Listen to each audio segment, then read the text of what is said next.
Hey, what up everyone? Derrick here for another walk and talk.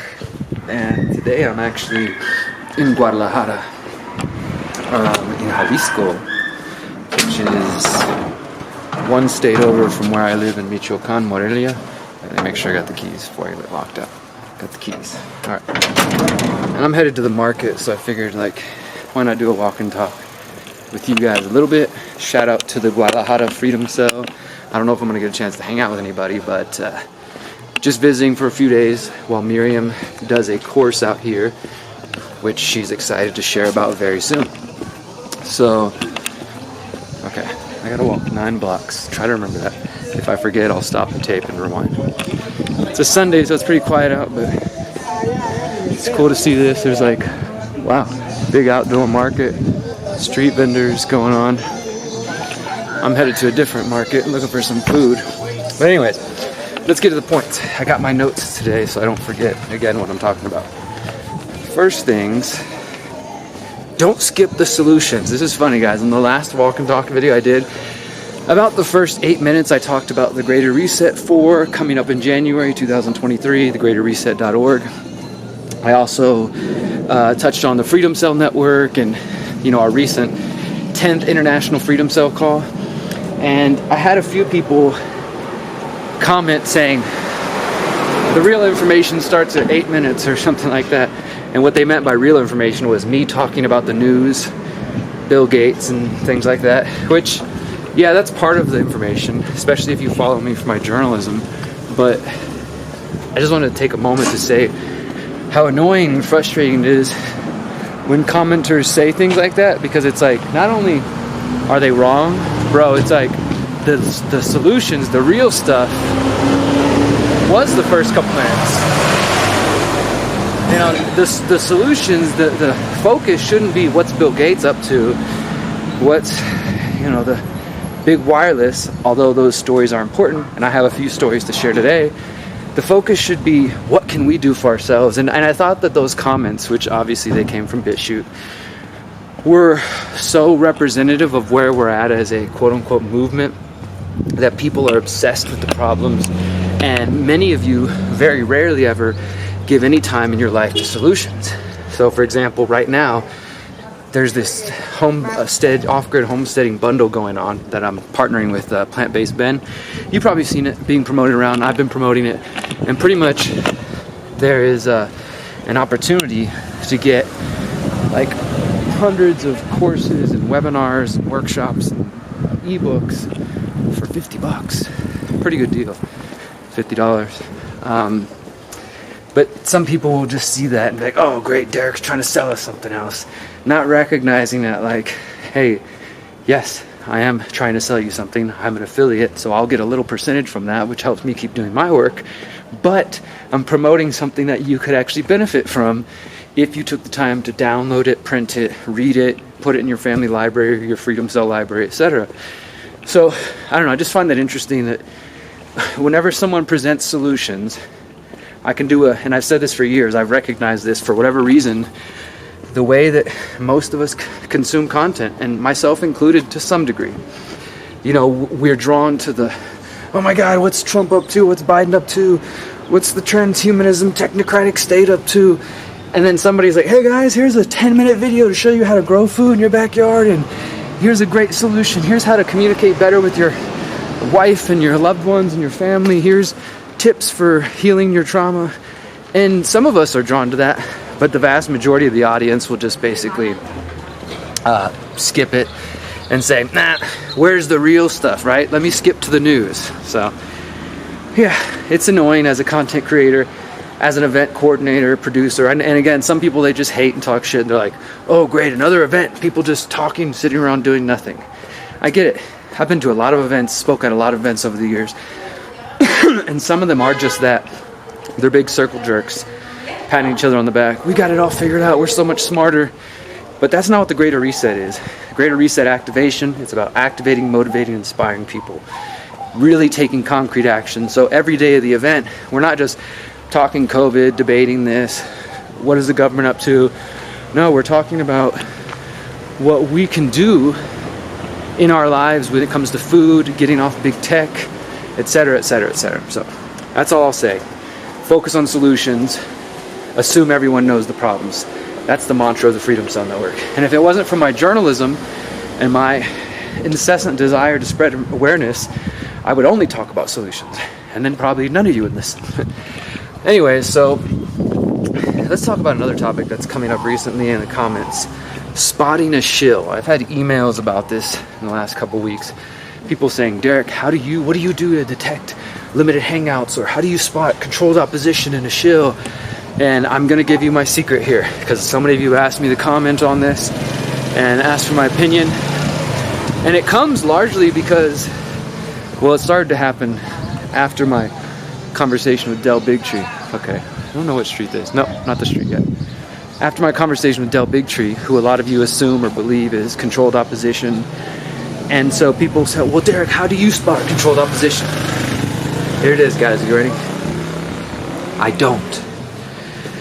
don't waste my time trying to chase after everybody and say, this person's controlled opposition, this person's controlled opposition. Now, that doesn't mean that I trust everybody. Not by a big stretch. There's a lot of people I don't trust, including people I'm suspicious of, or I'm like, Alex Jones, he woke me up, but I don't trust him. David Icke, suspicious of, there's certain people, and it's not just because, they're so big, and then, now it's like you can't trust them.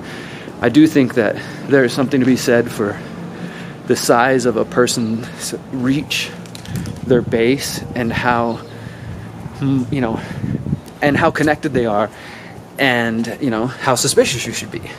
But generally speaking, I don't go around wasting all my time trying to figure out who's controlled opposition. That doesn't mean I don't listen. Like, for example, a lot of you do send me articles and infos, especially about Dell, and you're like, look, this PDF proves he's controlled opposition.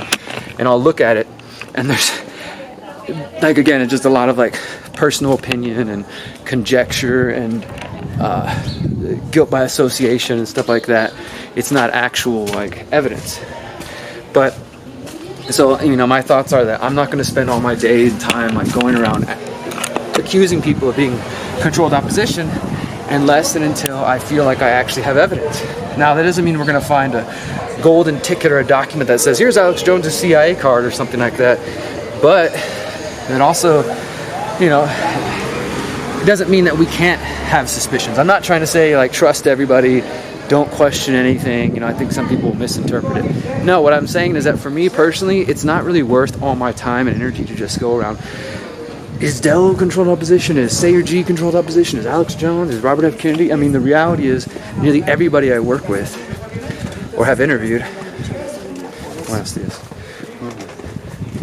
is someone who has been considered or accused of being controlled opposition. So, at some point, either I'm going to have to stop working with everybody because everybody else out there on the internet thinks that, well, that person's a controlled opposition.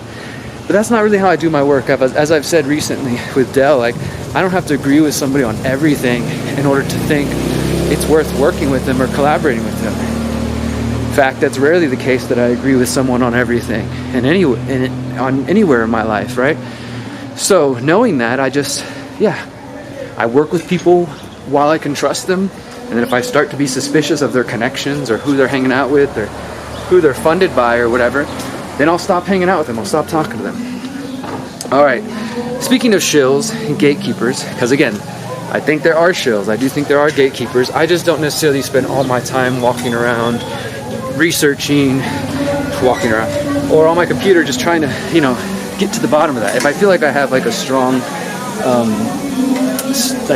lead, like, hey, somebody sends me a PDF and it's on Alex Jones and I can look into it and I can say that, hey, look, back in the day, for those who remember this, Alex Jones and InfoWars were linked in the Stratfor documents showing that Alex Jones had hired an employee of Stratfor into InfoWars. And Stratfor, for those who don't know, was like a private intelligence firm that was exposed back in the day by hacker Jeremy Bauckham.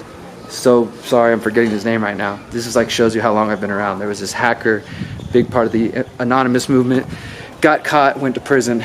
Jeremy, something, can't remember it.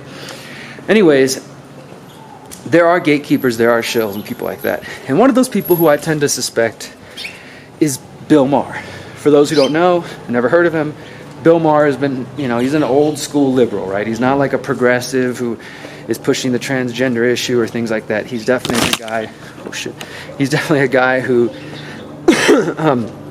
is what we would consider to be an old school liberal, focused on civil liberties, free speech, things like that, right? And he disagrees a lot with identity politics. He disagreed with the COVID mandates, the mask mandates, the censoring of people, a lot of stuff, So some of us would find his views to be at least acceptable, even if we didn't agree with everything. Well, Bill Maher hosts Politically Incorrect on HBO, and he also recently launched a podcast called Club Random, where he sits around with his celebrity friends and gets high and drinks and talks about stuff. So he ended up hosting Woody Harrelson just, less than, I think it happened a few weeks ago, but it just posted, less than a week ago. And in the conversation, which is mildly entertaining if you want to watch it, I mean, there's some awkward, weird parts, but the most interesting thing I think you guys will enjoy is that Woody Harrelson brought up terrain theory. And actually, Bill Maher said that he believed in terrain theory, not to say that they don't believe in germs at all, or at least Bill Maher doesn't. I have a feeling Woody Harrelson might have a different view that he didn't say on the show. But they both seem to be aware of germ theory and terrain theory, and they're okay with that, and they think that should be discussed. Now, I will say this, because I'm going to play the clip real quick. Bill Maher and Woody Harrelson seem to be implying what I've been trying to ask, is that couldn't terrain theory, the idea that your terrain, your body, your biome, affects whether or not you detox, get sick, and external pathogens, bacteria, fungi, viruses, whatever you want to call them, can also affect your body. I've been trying to say, can it be both?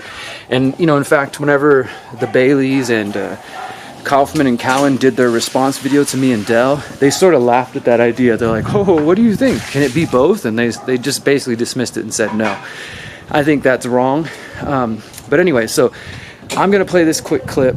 It's a few minutes, actually. So I'm going to play this few-minute clip from Woody Harrelson and Bill Maher, and then you decide what you think about it, and then I'll come back and we'll comment.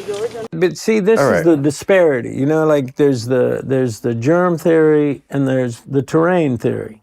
Right? We've discussed this many times. Well, you and I have, but we haven't discussed You're this. right, sorry. So people should know about that. The germ theory, which was kind of foisted on the public by a gentleman named Louis Pasteur, who basically stole every good idea he never had from another guy named Antoine Béchamp. Béchamp believed in the terrain theory, and Pasteur believed in the germ theory, right? Can I just lay one bit of pipe here? Yeah. The germ theory, some people are going to think that means that they don't believe in germs. It's not that we don't believe it, that germs are real. We believe in germs are real. We just believe... Well, okay. Right? But the germ theory is that, like, there's some, Pasteur proclaimed that he knew this 1878 before the French Academy of Science. He says, I know that every disease comes from these microbes that float through the air and just like land on your food or in your eyeball or something. The next thing you know, you're sick and maybe you die. And it enters, these germs enter a pristine body, basically, internal. Well, they enter your body but this is a part of the germ theory, that it's a pristine slate in there, and that these germs enter and they cause the havoc, okay? Well, this is the great thing about that. Now, this is the backbone of Western medicine, right? Including what is the culmination of vaccination. Yeah, virus is more with vaccines, but can be both. Germ is a virus, right? Same thing.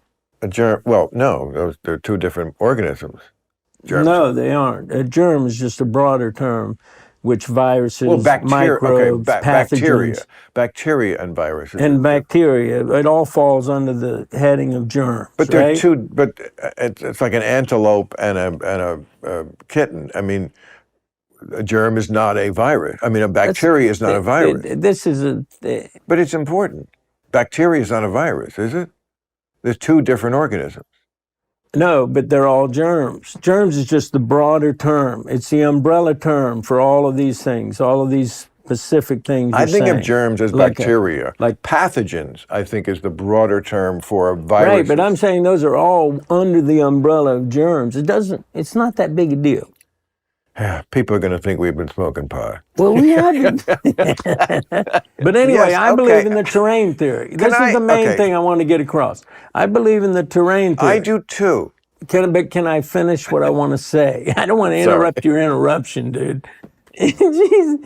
I mean, are those ears strictly ornamental, or do you ever use them? Go Give ahead. me 1 second. Explain terrain theory. It's so The important. terrain theory is that what is important is the internal biological terrain. That is what determines one's health. The internal cleanliness or the internal filth. That filth generally originates in the colon or in the large and small intestine. When you're talking like what you said the other night about Yes. the obesity and the tendency to just eat like it's Thanksgiving, but all the time. Which, by the way, I've been doing for the last 2 months. I was like, boy, you broadsided me with that. They didn't give me credit for at least opening the piece by saying, you know what, there are a couple of times a year when you can let yourself go. I'm not a crazy person. It's the summer. You're on vacation. Do it now. The holidays, I get it. But all year round, I mean, is it like so fucking unreasonable the things I'm asking for? Honestly. But okay, can I make an analogy with terrain? Because I'm sure you've heard it too. It's like mosquitoes in a swamp. The terrain that Woody speaks of. Yeah. That's the condition of your biome, how your condition of your metabolic state, because of how you handle your lifestyle. That's it. And it can be shitty or it can be good. If it's not good, if you eat fucking Pop-Tarts all day or whatever, you're going to be a swamp. And the germs, pathogens, whatever you want to call them, proliferate in a swamp, the way mosquitoes proliferate in a swamp. Mosquitoes can't breed if there's no swamp to breed in. So if you keep your body in pretty good non-swampy state, you don't have to fear the pathogen so much, and you won't have to take these, let's just say exterior as opposed to interior solutions. I mean, staying away from people and vaccines, and there is a place for all of this. But to me, if we handled it, there was no even a suggestion that we handle this internally by making our immune systems stronger, not just with diet, but, some basic things you can do, like instead of locking yourself away, get some sun. I think they've done a lot of studies about vitamin D and how important it was when the people who had low levels, they were much more vulnerable to COVID. Why not tell people that? Can't you make money selling vitamin D? Is it that what's the worst that could happen? But that's just it, man. There was only one thing, ivermectin got made into a, horse tranquilizer, or horse, whatever it is. Which it is, but also used by humans. It's used by millions and millions of humans. Hydroxychloroquine got made ridiculous.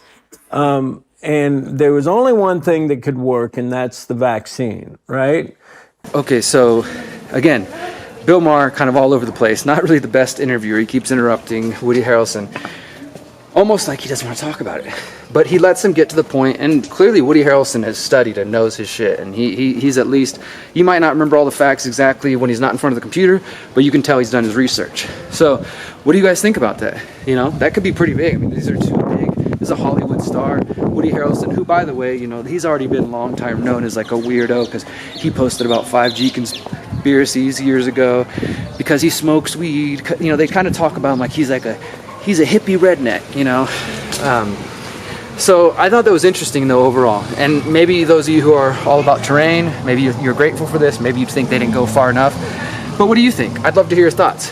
For me, once again, I don't have to agree on every single thought or opinion to feel like, hey, that was a good conversation. Wow, that brought in a new topic that most people have never heard, right? Now, I want to play you one more clip, though, because like I said, I think Bill Maher is a gatekeeper to some degree. For those of you who've been around for a while, you might remember that back in the day when 9/11 Truth was much bigger, Bill Maher was one of the people who went on the attack and basically was shaming anybody who dared question 9/11 and making them seem like they were crazy nut jobs. Second Iraq War, after, you know. Yeah, that's what I'm talking about, too. When we were attacked, not by Iraq, but then attacked Iraq in retaliation of the attack they never did against us. Not to mention Afghanistan, which never did anything. At least bin Laden was in Afghanistan. You could kind of connect that dot a little. Right. But Well, you think that's the reason we No, attacked I think Afghanistan? I think we should have gotten. Didn't have to do with those pipelines to the Caspian Sea. The pipelines go right through Afghanistan. Anyway. You think that's why we got into Afghanistan, to protect the pipelines? Well, I think that whole play is all about oil. You know, Man, I don't know what's in these Globe cigarettes, but it is working like a motherfucker. Do you think that those are not? I mean, are you naive enough to think? You really think we went into? Do you think we go into war for anything other than Yes. resources? Yes, I do. Strategic. Yes, I do. Okay, we're going to go to World War II. Go ahead. No, not just World War II. We do go to war for other reasons. What do you think about Vietnam? Okay, but this is much more apropos to what I was saying. This is kind of the thesis of the shock doctrine, which I think why I like that book so much, because it's saying kind of the opposite of what you're saying. Not that we always like purposely plan this. Industry plans this as a way to get, no, but when there is an opportunity which comes up because life is a fucked up place and shit happens, pandemics happen and other things, terrorism and from feuds that go back 1,000 years. You know, we went to Afghanistan because Bush is from Texas and you don't mess with Texas. And then somebody attacked us and they tried to kill my daddy and we're going to kick some Texas ass. That's much more than, he didn't need money. They were. You think it was that? You really think it was that? Absolutely, it was that. It was. Oh. Do you think presidents don't? But first of all, you don't become president unless you bow and kiss the ring, and you get told what to do in scenarios like that. Okay. Well, you're talking to Believe me. And in fact, one time, Bill Maher got heckled on his show by a 9/11 truther. I think they were yelling like Building 7 or 9/11's inside job or something. I'll put the clip in here. And Bill Maher basically, you know, excitedly threw them out, right? We'd be able to attack this very bad disease that's attacking us. We'd be able to attack it. So I think it's about domestic priorities, and I think we need to get the CDC working. We need to get the NIH working, take that money from Iraq, put it here, and begin to fight that disease so people can live. See, this is part of the Democrats. I'm from New Jersey. Yeah. Like I even, you know, boy, sometimes here at CBS, I wish the sound wasn't working. Jersey is going. I didn't even know what that asshole was saying. But you know, see, this is the problem sometimes with government. Hey, do we have some fucking security in this building? Or do I have to come over and kick this guy's ass out of here? Could you get the fuck out of my building? Hey, ouch. Jesus.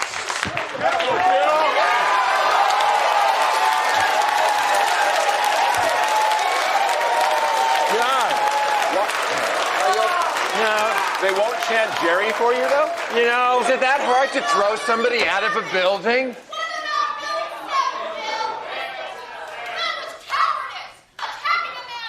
I'll kick your ass out of here, too. Get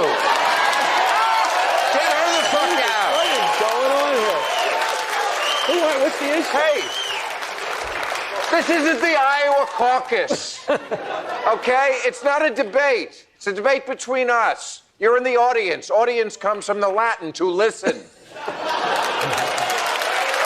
going on here?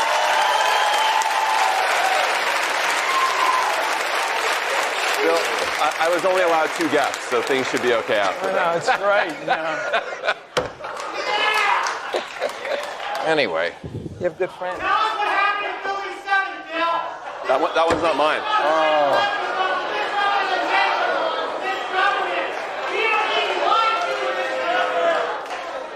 Yeah, this is the problem with live television. I guess it gets around that if you're on live, then the nutcases, yeah, and you are a nutcase, Building 7. Yeah, you know what that's all about? Of all the things I've said, and believe me, I've said a lot of things, as you all know, that could get my head on a block.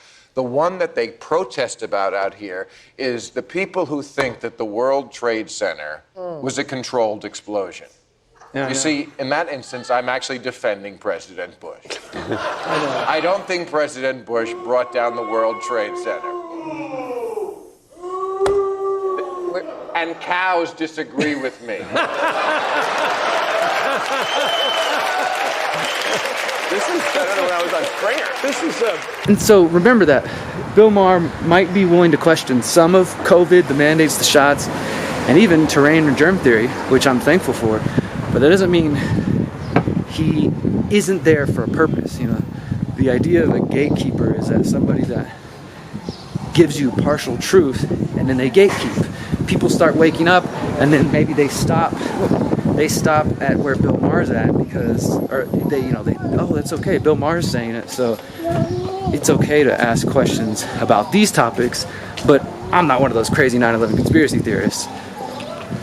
You see what I'm saying? How it can be like partial truth. This is what people refer to as a limited hangout. And again, do I spend all my time suspecting or questioning Bill Maher? Not at all. What is this? But I do not trust him fully. That doesn't mean I can't sit and watch a podcast and be entertained by it, but also in the back of my mind, keeping the fact that, like, you know, I can't fully trust this person. So just want to say that out there. Just because he, talks about terrain, he questions the COVID shots and the mask mandates and some things that I think are good, doesn't mean he can't be playing the role of a gatekeeper when it comes to 9/11 and other things. Now, I'm about to walk into this market here. Let's see how long this video is so far, because I don't want it to be too long. 15 minutes? All right, I got time for a couple more stories. I just really don't want to be the guy walking around the market with this camera on my face. People are already looking at me funny. So I'm going to do one more walk on this block, and then I'm going into this market. All right, let's go this way. So there's a CDC study that has been published recently in the Lancet journal, which further confirms that myocarditis is affecting young teenagers, and that the study specifically said that, like, in many cases people have scarring months after they, doing MRIs, they're able to detect scarring in their heart that seems to worsen over time. This would seem to indicate that the people who got the COVID shots are going to start dealing with worse heart conditions over time. Of course, we don't really know 100%. The CDC did acknowledge a causal link between the shots and myocarditis. This isn't them saying that, like, okay, the shots are making people have heart attacks. They never will say that. But it's like anybody who can read the tea leaves and the scientific papers can say, okay, there's clearly something going on here. It's just that nobody in a position of power like Fauci or elsewhere will step up to the plate and say it out loud, right? So we're counting on independent researchers and doctors to interpret the data and share it with us. And that's basically what's been going on the last 2 years. And of course, we're told, but those aren't the right doctors. Don't trust them. Facts are facts, though. So I'm going to, again, all the links, the Bill Maher thing, I'll show you guys that. The CDC study and these last two stories I have here will be linked below so you can share with people. Another important story that is criminally underreported is the dangers posed by cell phones. I don't own a cell phone. Miriam has a cell phone. Doesn't mean I don't use a cell phone. I use a cell phone with her sometimes, but I don't have it in my pocket right now. I don't have it in my chest. I don't have it in my ass pocket or next to my head, anything like that. And anytime I do use cell phone, Miriam and I always use speakerphone. We keep it away from our head. We unplug the Wi-Fi. We don't sleep near the stuff. There's little things you can do to keep yourself safe. But again, in this topic, the mainstream totally says it's fake. There's nothing to be concerned about cell phones. It's all non-ionizing radiation. And anybody who did junior high science knows that non-ionizing means safe. It means it doesn't ionize your atoms. It means there's no other damage. This is false and has been proven and known since the very beginning of the wireless industry in the 90s, and it's just been continuously being covered up. I documented all of this in my documentary, The 5G Trojan Horse, which you can see at my website, theconsciousresistance.com. I also documented it further in the episode of The Pyramid of Power on big wireless. So we have scientists who've spoken out, just like with the COVID shots. We have studies that have shown that cell phones cause harm and EMFs cause harm, but it continues to be ignored. Finally, though, this lawsuit, this cell phone lawsuit, there's actually two of them.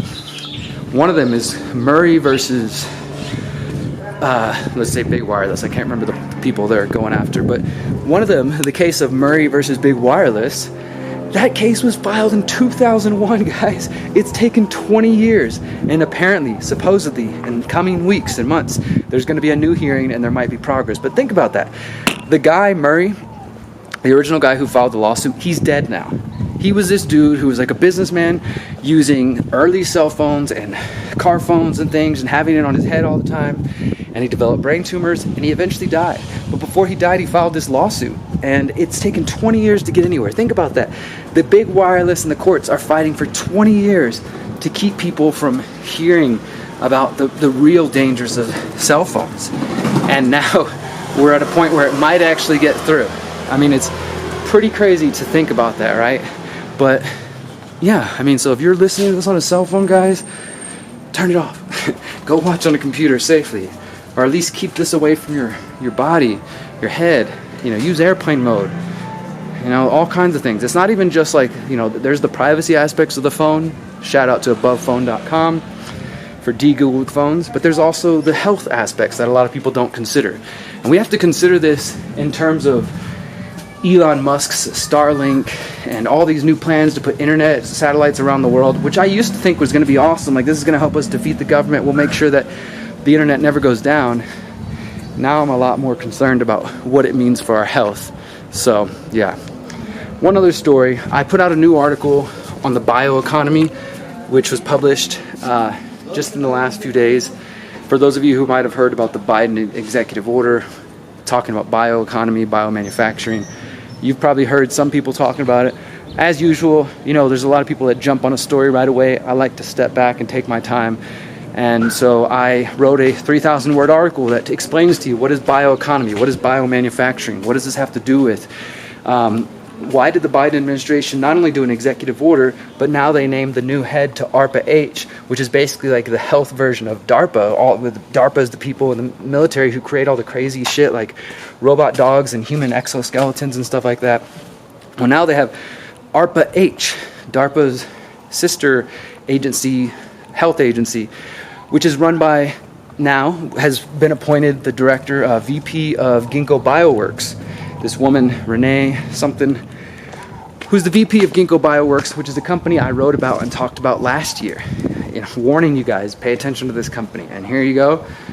A year later, the head of Ginkgo Bioworks, or the VP of Ginkgo Bioworks, appointed to the head of ARPA-H, which is going to be an extremely important agency going forward.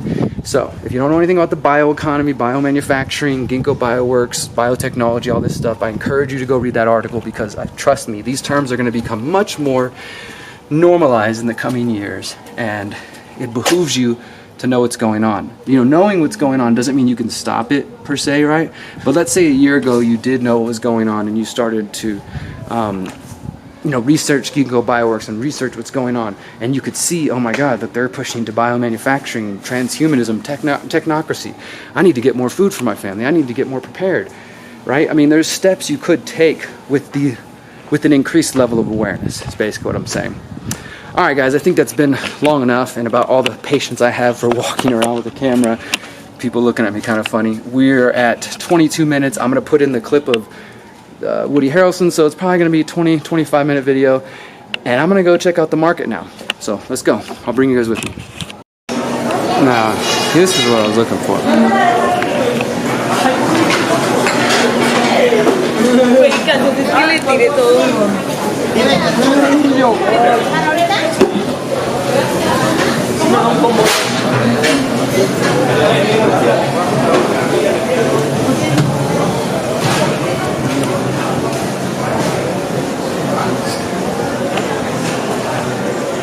The veggies I was looking for.